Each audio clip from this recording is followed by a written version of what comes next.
When I was a stupid kid, about 12 years old, my older brother came home from high school where he had completed his first computing class in their brand new computer room. Apparently, they spent some time making a turtle draw a square, and then afterwards my brother managed to print out a list of local BBSs, that's bulletin board system for all you lamers out there, and this list put him on a mission to convince my loving but techno-ignorant parents that a modem for the family Commodore 64 was an absolute necessity moving forward. After a quick, "You want us to do well at school, right? This'll help us at school," my brother was soon connecting to a whopping 4 BBSs in the 215 area code exchange at a blazing 1200 baud. Did I mention it was the late 80s? I myself shoulder surfed on him quite a bit, and ended up calling a place or two on my own, and I was hooked. It really was a different world for young, stupid me.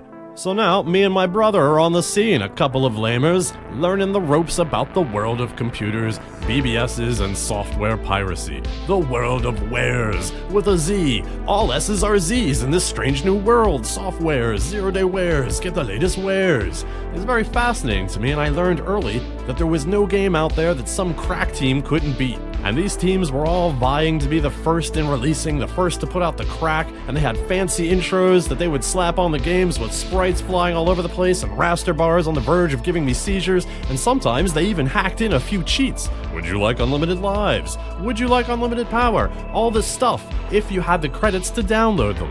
You uploaded wares, you got credits. You downloaded wares, you lost credits. Real simple.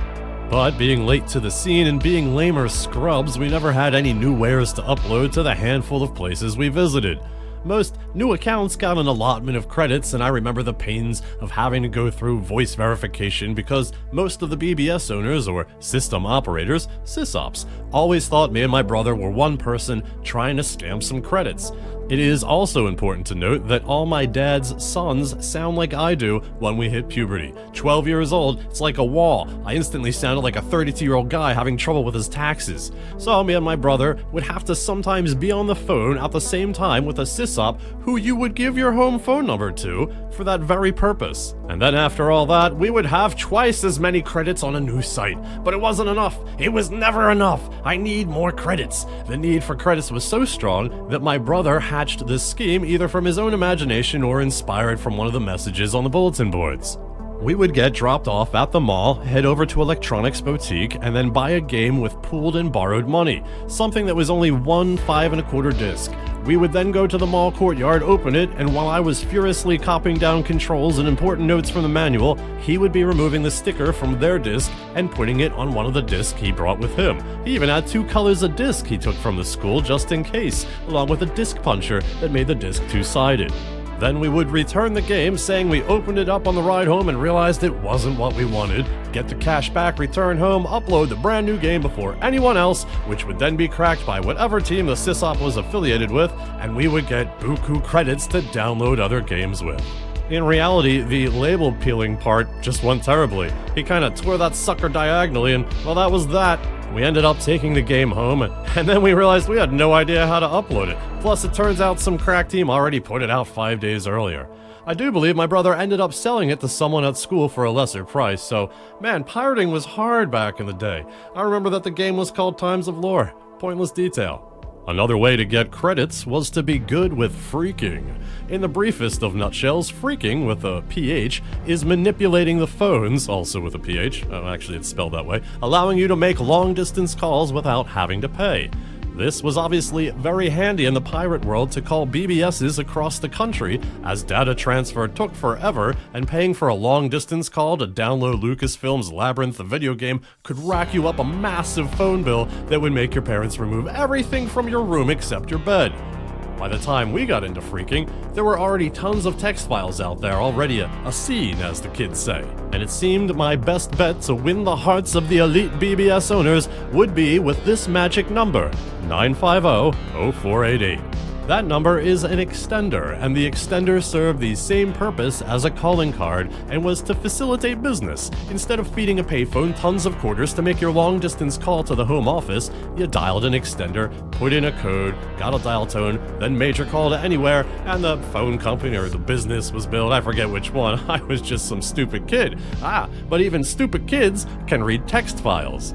The 0488 codes were 14 digits long, but there were patterns or formulas that they went by that other people had already figured out. So if someone had a working one, you could narrow down what some other codes were. But there were still some variables, and instead of learning the deets to that whole thing, I began my role as what is commonly known as a script-kiddie. I downloaded a program that allowed us to automate a process wherein it would call the 0488, wait the appropriate amount of time, then send the tones of the code while incrementally changing the values of the variables each call. It would wait a bit, then try and dial a test number, and if it was successful, it would print it out on our Okidata printer. I tell ya, after 1 week of doing this overnight from like midnight to 5 a.m., guaranteed parents' sleep time, we had 4 fresh working codes, and as soon as the sysop verified them, he set us to unlimited credits. Not only that, we could call elite boards in other states and start trickling 0488 codes to the sysops there and get unlimited credits there. Do you understand what that meant? All the games from anywhere in the country, if they were pirated, were available to 12-year-old me. So that in itself was a pretty big game changer. However, the new BBSs gave access to new text files, and it opened me up to other things, hacking voicemails and leaving codes for other phreakers to exchange with. Now again, I was 12, but I shit you not, I had my own voice mailbox squatting on some business system where I released my codes that I got and others would leave some in exchange. You'd call up this 800 number voicemail system for some massive lawyer firm, put in box 1557, and then you would hear me going, "Hey, what's up? This is Dixie Flatline with some fresh codes and some old favorites. Here are some 0488s I just got from last night and some 1820s provided by Player One. Shout outs to Elite Pedro, Ghost Rider, Justifier, Wrathchild, and the best of the rest." And then I would leave codes, and sometimes people would leave codes back. It was a freaking trading post. Now after that had been going on for a little bit, someone left a working credit card with an expiration date, name, and address on my voicemail. I was in 8th grade, going through puberty, in Catholic grade school, with the ability to call free porn lines from the payphone next to the cafeteria and enter in a valid credit card to get sexy ladies to talk. I lived in my own little world all throughout my childhood, then suddenly I was giving out turns to other hornball kids to listen to some housewife talk about touching her tits in the kitchen until they hung up, because even if you have a deepish voice like mine, saying boobies is a dead giveaway that you shouldn't be calling. Hell, Sam Finelli and his little brother gave me 2 Iron Maiden cassettes for a credit card number to call from other places on their own. I lived the good life, more games than a child should have access to, the ability to immerse myself in a digital world, nay a life that none of my classmates, as far as I knew, were experiencing. I was suddenly popular amongst my peers. The point is, all I really wanted was some credits to play The Last Ninja, and I guess it kind of snowballed out of control and became quite delicious and addictive, and in the end I wasn't even playing the games anymore. I wish I did, because it turns out those 0488s are highly trackable, especially by the time I stumbled across them, and dozens upon dozens of calls per night. I mean, you would think the volume would be higher, but the whole process was pretty slow. Repeatedly, over the course of 6 weeks, well, now you see why I keep saying I was a dumb 12-year-old all the time. I don't know if they were police or phone agents or whatever, but the guy in the suit that spoke to our parents then came over to the house simply wanted whatever information we had and for us to show them how we used the program. They didn't take any of our stuff except for our notebooks. Oh Christ, those notebooks. What a goldmine that must have been to them. Oh man, all the codes, all the BBSs with logins, and I had a little rating system. I had a list of people I was in cahoots with, and whenever I found out their real name, I wrote that down. I wrote a lot down. I'm sorry, I was 12 and I wanted to feel cool. I was in my own little world, and it just made me feel so very fucking cool to have this notebook. In retrospect, I think I wanted it to look like a movie prompt. I wanted to be like, yo, fuck Matthew Broderick and War Games, look at my notebook. There were potential drop houses that my brother had scoped out, personal and financial information to various people from across the country, a long list of voicemail systems and their simple 3-digit passwords that I gave out like candy to classmates and fellow pirates. Oh man, I made sure to write down who I gave them to. There were printouts taped in there because I always had plans to build those fancy boxes of various colors for fantastic freaking fun. We may or may not have been doing a bit of dumpster diving in an attempt to find credit card information to trade. All this information that other people wrote on what to do, we printed out and taped it in there. What programs you need, oh my goodness, a gold mine. My parents took the computer away for about a month, and when we got it back, the online landscape was a little bit different. Certain people and BBSs weren't around anymore, and it seemed quite a few sysops across the country had gotten word if you get any new users using this particular 215 area code phone number for voice verification, deny those lamers immediately. In a stroke of good luck, perhaps a sign from the pirating and phreaking god, shortly thereafter my dad got a new phone number for business reasons, so it's like the personal impact was very small. I still can't help but feel maybe a little responsible. Maybe I contributed to a speedier decline of the scene. We'll never know. It didn't help that my brother became quite possibly one of the first people to be doxxed before that term came into colloquial use online. And get this, it was for fooling around with a Philadelphia sysop's daughter. I only found out about it because his full name and our house number was on the call and harass list that was part of this BBS's splash screen whenever you logged on. To be fair, that probably would have happened with or without the 0488s, but for me, that number really altered the course of my life.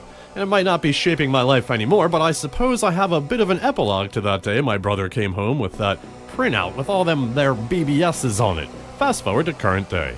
For the longest time, like until he was 12, my son just assumed the USB sticks daddy was plugging into the TV with all the shows and no commercials was just something everyone did.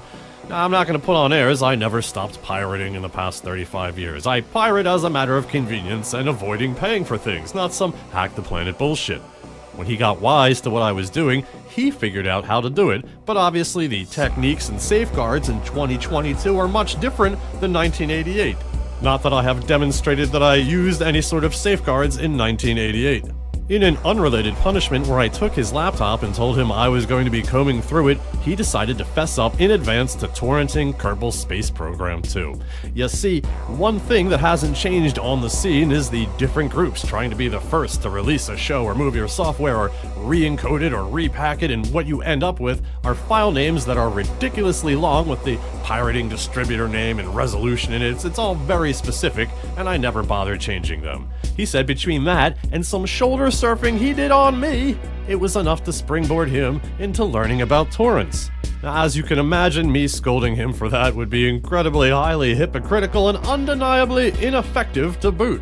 So what I did was scold him for not understanding the concept of torrents, leaping before looking, not knowing about seed boxes and private versus public trackers, but secretly I was a little impressed because, chip off the old block, yeah? I'm always stressing how I want him to learn how to learn. This is part of that, right? Fortunately, I at least had this logic bomb on my side to drop on him. Whose name's on the bill, son? That's right, I'm the guy that gets in trouble if you mess up. When your name is on the bill, you can try whatever. At the same time this scenario is unfolding, there's kind of a stream of various family and friends that will ask me to get them shows or albums, and despite telling them it's not really a big deal, some of the older ones still like to give me gifts for it, particularly if they never knew their car or TV could take a USB stick. This was the case recently with some new friends, and they were so delighted they gave me a card and some fancy designer popcorn from the fancy part of town. My son found the card, of which there is a link to in the description to this vid, and she was just being nice, but my son found the card and was slightly indignant. I can't download things, but you can get gifts for giving people pirated media? Yeah, I tried to pass it off as some Robin Hood style attitude, but one, he doesn't know who the hell Robin Hood is, and two, my attempt was really kinda half-hearted. It wasn't the first time I received a gift from someone for hooking them up, and I knew he was putting two and two together with memories of me coming home with gift cards or with homemade biscotti. At least I was able to silence him in front of his mother with that fancy white cheddar and bacon dusted popcorn. Oh Christ, that was delicious. That's what should be illegal. That popcorn, not torrenting or repeatedly chipping away at extenders and voicemails. Now I get to wonder if his unprotected journey into public trackers and honeypot torrent sites will net me another visit from a dour suit working for some three-letter agency or media lawyer firm, but I learned my lesson. No more notebooks. No sorry, Bob. I keep all that relevant information in an unsecured browser extension for passwords, logins, and notes. I think I should be alright, as long as I stay away from those 0488s.